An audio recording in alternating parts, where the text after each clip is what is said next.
Selamat siang Bu, di sini Luis Dimas Nugroho absen 17 dari kelas XIPS 2 akan membahas tentang APBN dan APBD.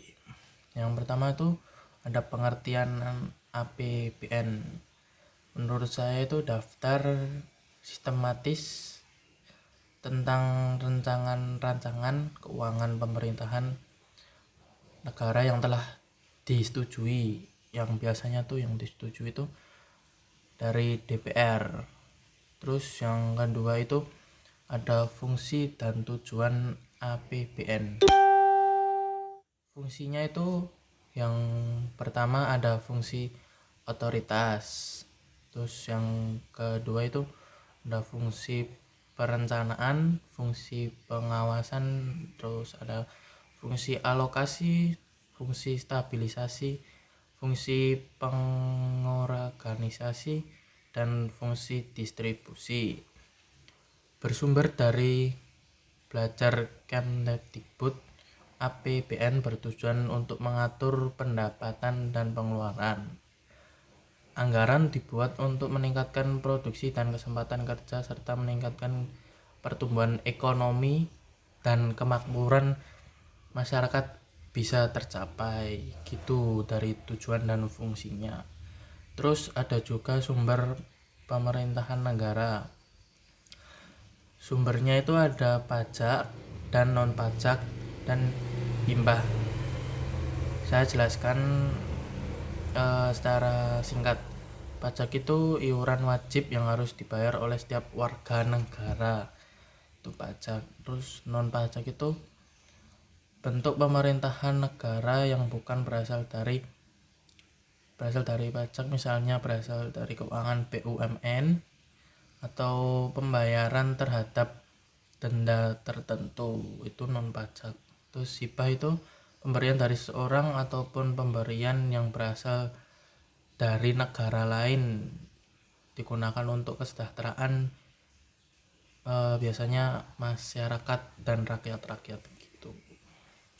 Terus ada jenis belanja daerah, ada belanja pegawai, belanja barang, terus belanja modal.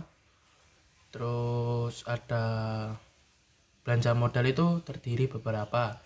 Yang pertama itu pembayaran bunga utang, subsidi. Terus yang ketiga itu yang tadi hibah tadi. Terus bantuan sosial. Terus belanja daerah. Itu terus ada selanjutnya penyusunan APBN. Tahap pertama itu perencanaan dan penetapan RAPBN yang disusun oleh kementerian atau lembaga. Yang kedua itu ada pembahasan dan penetapan APBN yang digunakan pemerintahan dan DPR dengan pertimbangan yang biasanya itu pertimbangannya itu dari masukan DPD gitu. Terus tahap ketiga itu pelaksanaan dan pengawasan terhadap APBN tersebut. Yang terakhir itu tahap 4, pertanggungjawaban pelaksanaan APBN yang disampaikan oleh presiden selambat-lambatnya itu sekitar 6 bulan setelah anggaran berakhir gitu. Terus yang selanjutnya pengaruh APBN terhadap perekonomian.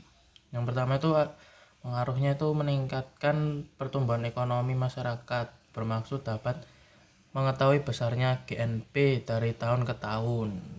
Terus ada yang kedua itu menimbulkan investasi masyarakat karena dapat mengembangkan distribusi dari dalam negeri sekarang ini. Itu terus ada pengertian APBN, APBD. Tadi kan sudah APBN, sekarang APBD. Pengertiannya itu menurut saya instrumen kebijakan yang utama bagi pemerintahan daerah. Jadi itu inti dari pemerintahan daerah itu APBD. Fungsi dan tujuannya. Fungsinya dari APBD tadi yang satu tuh fungsi otoritas. Terus ada fungsi alokasi, distribusi, stabilisasi, pengawasan, dan perencanaan. Terus APBD juga memiliki tujuan seperti berikut: membantu pemerintahan daerah mencapai tujuan fiskal, meningkatkan pengaruhan untuk juga koordinasi tiap bagian yang terdapat di lingkungan pemerintahan daerah. Ya seperti itu. Jadi intinya dari pemerintahan daerah itu terdapat APBD itu juga. Terus ada sumber pemerintahan daerah. Sumbernya itu ada pendapatan asli daerah. Terus yang kedua itu pendapatan transfer. Yang ketiga itu pendapatan lain yang sah gitu. Terus ada juga jenis belanjaan daerah dari APBD. Terus itu ada belanja operasi, belanja modal, belanja tidak terduga, terus dan ada terakhir belanja administrasi umum. Dari APBD ada mekanisme penyusunan. Yang pertama itu tahapan perencanaan dan penetapan RAPBN. Terus tahapan pengajuan pembahasan dan penentangan APBN. Terus tahapan pengawasan pelaksanaan APBN, tahapan pertanggungjawaban pelaksanaan APBN tersebut.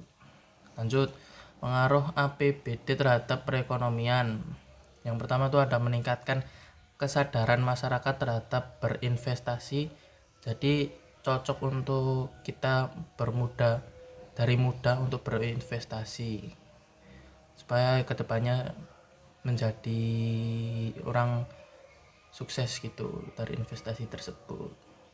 Terus memperluas kesempatan kerja masyarakat daerah. Terus ada memperbaiki perekonomian. Yang terakhir meningkatkan perekonomian daerah. Jadi kesimpulan dari APBN dan APD tadi, penganggaran yang berasal dari APBN dialokasikan ke daerah dan masuk dalam APD sehingga alur dana atau alur uang tadi alokasi tersebut dapat dipertanggungjawabkan. APBN adalah penganggaran pendapatan dan belanja negara, sedangkan APBD merupakan anggaran pendapatan dan belanja daerah. Baik APBN ataupun APBD memiliki fungsi yang sama, ya tidak jauh beda dari kedua APBN dan APD tadi. Sekian, terima kasih.